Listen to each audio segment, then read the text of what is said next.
मुझे पता है तुम लोग इंतजार कर रहे हो ईशान किशन की तारीफ सुनने के लिए। मैं समझ रहा हूं भाई, समझ रहा हूं। ईशान किशन भाई बछड़ी ने आज दो काम किए हैं। यह बता दिया कि आ गया, और मेरी जो फॉर्म थी वो सिर्फ और सिर्फ डोमेस्टिक में ही नहीं थी, मेरी इंटरनेशनल क्रिकेट में भी इस तरीके की तबाही अब देखने को मिलेगी। इस लड़के को एक ऐसी ठोकर लगी है कि उस ठोकर के बाद ये इतना समझ गया है कि नॉर्मल क्रिकेट 130-40 के स्ट्राइक रेट से खेल के होगा कुछ नहीं। 164-65 के स्ट्राइक रेट से खेल के ईशान किशन, मतलब वो यशस्वी जायसवाल बाहर है, यशस्वी जायसवाल जैसे लड़के बाहर हैं 165 के स्ट्राइक रेट से खेल के।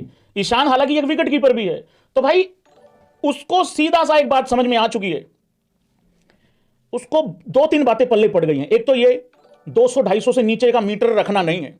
दूसरी बात उसको यह समझ में आ गई है, अगर मान लो तिलक वर्मा फिट हुआ, अगर तिलक वर्मा फिट हुआ, जो कि होना चाहिए भाई, इंजरी नहीं होनी चाहिए, तो अगर तिलक वर्मा फिर वापस आता है, या तिलक अगर रूल्ड आउट ही हो जाता है, या उसकी जगह श्रेयस अय्यर उसको वर्ल्ड कप में रिप्लेस करता है, वटएवर जो भी सिनेरियो बनता है, तो भाई मैं बाहर नहीं बैठूंगा। बाहर कौन बैठेगा बताना जरा एक बारी। समझ में आ रहा है उसने आज दो काम क्या किए हैं। एक काम यह किया है कि उसने अपने आप को एक ऐसा भौकाल मचा के उसने अपने आप को आज एस्टैब्लिश कर दिया कि मैं अभिषेक शर्मा की तरह ही तोड़ाई करूंगा, बहुत गंदे वाली। ये तो सूर्या भाऊ के रन आ गए, नहीं तो भाई अभिषेक जब आउट हुआ तो ऐसा ही लग रहा था कि गए गए गए। तो उसने आज दो चीजें कर दी हैं। विकेट कीपर है वो, मैं आपको बार बार बता रहा हूं। अगर मान लो नंबर 3 पे कोई दूसरा लड़का आया जो कि फिट अगर हो जाता है, तिलक बाहर निकलेगा, फिर ये नहीं ईशान नहीं निकलेगा बाहर। बाहर निकलने के बहुत ज्यादा चांसेस बन गए भाई संजू सैमसन के। और मैं यहां पे अब मैं पहले संजू पे आने से पहले भाई लोगों, ईशान किशन ने बहुत भौकाल मचाया भाई, कमाल कर दिया।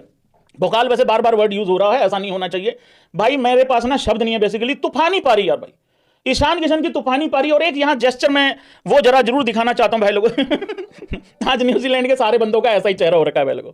एक जेस्चर जरूर यहां पे देखना चाहिए। देखो जब वो अपनी ये तो चलो मैच खत्म होने के बाद वापस जब आ रहे था, वो तब का है यारी दोस्ती, पता ही है तुमको हार्दिक पांड्या और ईशान किशन की। सबसे पहले तो भाई लोगों ये जेस्चर, ये इतना खूबसूरत था, इतना बढ़िया था, इतना अच्छा जेस्चर था कि हर किसी ने ना इस तरीके से ईशान किशन को भाई गले लगाया कि छोटे तू आ गया वापस, तू ऐसी जगह से वापस आया है कि देखो ये टीम इंडिया में था, बाहर हुआ, ऐसा बाहर हुआ कि आने का कोई चांस ही नहीं था। गर्दा उड़ा दिया भाई इस लड़के ने। सबसे पहले तो यहां सूर्य कुमार यादव ने गले लगाया जब वो जा रहा था। उसके बाद भाई लोगों ये देखो बल्ला भी हवा में रहा है इस लड़के का। और फिर भाई लोगों एक पिक्चर और आती है, ये वाली मैंने ये स्पेशली तुम लोगों को दिखाने के लिए रखी हुई है, हालांकि मैच तो सबने देखा ही हुआ है।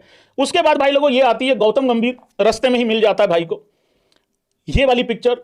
हालांकि गौतम तो खड़े होकर तालियां बजाई जा रहा था, मतलब वो अच्छी बात है। उसके बाद भाई लोगों एक और तस्वीर जो आती है वो ये वाली। सबसे पहले वहां रिंकू ने थपथपाया उसका, मतलब ऐसे ऐसे करके जो भी मिला, और वहां अभिषेक शर्मा ने भी उसको पहले गले लगाया, फिर हार्दिक पांड्या ने तो ऐसे ही चिपका लिया, यूं करके ऐसे करके चिपका लिया था। तो ये बहुत अच्छा था यार भाई, यार टीम ने देखो कितना एक्नॉलेज किया है उसकी पारी को, बहुत ही अच्छा, बहुत ही लाजवाब।